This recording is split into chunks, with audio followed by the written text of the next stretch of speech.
Hi friends, అందరికీ నమస్కారం. పట్టణం రాజమండ్రి, ప్రదేశం సెంట్రల్ జైల్, తర్వాత నారాయణపురానికి ముందు.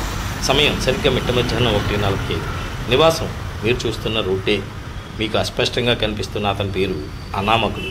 నిజమే, ఎక్కడి నుంచి వచ్చాడో, ఎందుకు వచ్చాడో, ఎవరు తీసుకొచ్చి ఇక్కడ వదిలిపెట్టి వెళ్ళారో సరిగ్గా 5-6 సంవత్సరాల క్రితం నుంచి ఇక్కడే ఉంటున్నాడు. అన్ని కాలాల్లోనూ అతని నివాసం రోడ్డే. అతని దైనందిన జీవితానికి ఎందరో సాక్షులు, మరెందరో సహాయకారులు. ఓ మాట ఉండదు, మంతు ఉండదు. అదే వాళ్ళకు 100 నుంచి 200 మీటర్ల రోడ్డును రోజు ఇటు నుంచి అటుకి కొలుస్తూ ఉంటాడు. కారణం తెలియదు. బహుశా ఏ యాక్సిడెంట్లోనో తన వాళ్ళని పోగొట్టుకుని ఉండొచ్చు, లేదా ఏ ప్రేమ విఫలమయ్యో తన జీవితాన్ని ఇలాగా కొడిగట్టుకోవచ్చు. ప్రకృతి వైపరీత్యాలు ఏమొచ్చినా, ప్రళయ తాండవం చేసినా అతనికి ఈఫీ పట్టాలి. మండు టెండలోనూ అదే రీతి, కుండపోత వర్షంలోనూ అదే స్థితి, గజగజలాడే చలికాలంలోనూ అతడిలో ఏ మార్పు ఉండదు. బహుశా కాలాతీతుడేమో అతడు. అవును, ఎవరైనా పెట్టింది తింటాడు, లేకుంటే పస్తుంటాడు. తన చుట్టూ ఉన్న వాటర్ బాటిల్స్, డ్రింక్ సీసాలు, టిఫిన్ పొట్లాలు, బిర్యానీ ప్యాకెట్లు, అర్ధనగ్నంగా ఉండేలా ఉండే చినిగిన బట్టలు, ఇవే అతని ఆస్తిపాస్తులు.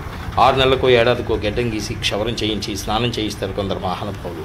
జాలి, దయ, కరుణ మెండుగా ఉన్న దయార్ద్ర హృదయులు. పాతబట్టు, చినిగిన దుప్పటో అతని దగ్గర పడేస్తారు. ₹1,00,000 ఇచ్చినా, కేజీ బంగారం ఇచ్చినా, వజ్రపు టొంగరం ఇచ్చినా అతనికి అవి అనవసరమైనవి. ఏంటో తెలియని స్థితి కదా అతనిది. అవును, ఇంతకాలం నుంచి ఉంటున్నా, బతకడానికి ఏదో చూస్తున్నారని అనుకుంటున్నాం కదా అందరూ. ఏ ఒక్కరు కూడా అతన్ని ఏ రిహాబిలిటేషన్ సెంటర్కు ఎందుకు తీసుకెళ్ళడం లేదు? బోల్డంతమంది పత్రికా విలేకరులు ఉన్నారు, బోల్డంతమంది పోలీసు వ్యవస్థ ఉంది, ప్రభుత్వాలు ఉన్నాయి, సంస్థలు ఉన్నాయి, అలాగే గొప్ప గొప్ప సేవా సంస్థలు ఉన్నాయి. అరే, అతన్ని మామూలు స్థితిలోకి వచ్చే పరిస్థితి ఎవ్వరూ కల్పించట్లేదేమిటి? ఇవన్నీ అర్థం కాని ప్రశ్నలు, సమాధానం దొరకని క్వశ్చన్ మార్కులు. కానీ కరోనాలో కోటీశ్వర్లు పోయారు, బాడీ బిల్డర్లు టుపుక్కుమన్నారు, ఏ దురలవాటు లేని వాళ్ళు గటుక్కుమన్నారు. కానీ ఇతగాడ మాత్రం అచేతనంగా ఉన్న చైతన్యంగానే ఉన్నాడు.